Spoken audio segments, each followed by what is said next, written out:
Well, there's a clear trend in geopolitics, and if Sweden joins NATO, that's a historic milestone on that journey. And with Ukraine, there's a roadmap, and criteria have to be fulfilled, and there's a war ongoing. That's clear.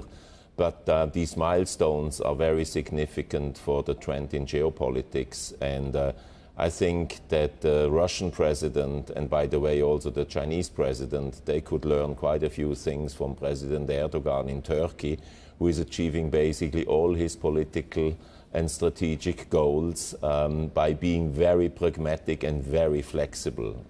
So I think that's a clear trend. Who would have thought after the last number of years of following Turkey's fortunes, where investors really haven't wanted to park their money in Turkey because of the way some local media have been treated, institutions, and of course the unorthodox monetary policy, but yet, as you say, a win when it comes to the geopolitics.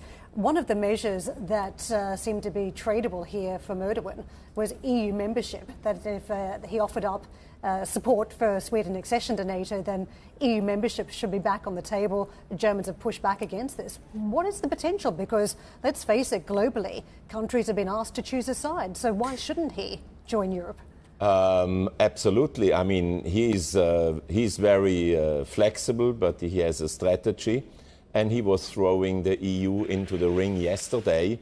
And that should make the Russians think about what is upcoming geopolitically for them. And of course, President Erdogan knows exactly that NATO has nothing directly to do with EU. But he delivers now the accession of Sweden, and he puts into the ring the EU. And of course, the EU, geopolitically speaking, over the next few years, there is a topic of enlargement with Ukraine and then Turkey, and the EU is also evolving and will find ways. We see the format which President Macron has created, where there is something kind of the outer rings of direct EU membership. And economically speaking, that can be very significant. And the geopolitics move very firmly into the direction. There's the US there, there's the enlarged EU there, and then there is China there. And China will learn some lessons from what is going on here at NATO. And I'm much more bullish, I have to say, on the Chinese people and the economy than on the Chinese leadership, who will face here a situation where they have a volte-face again after the failed COVID policy. Now they have failed geopolitics. Fascinating comments, Bear, and lovely to speak to you here from Vilnius as well. But I think it's very interesting, the European position on this as well, because no matter who the president is of the United States, and Karen made the excellent point earlier on the show that things could be upset by a change in the White House potentially coming up in the next year or so. But in terms of European defence spending, European geopolitical strategy, I've heard a lot about this, especially from the French over the last couple of years as well.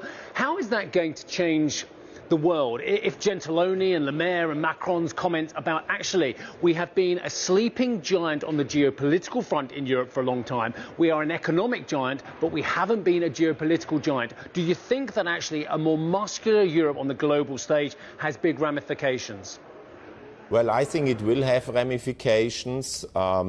But the issue in Europe, of course, is fragmentation. It is fragmentation in finance, the lack of a capital market union, of a banking union. It's also big fragmentation in aerospace defense.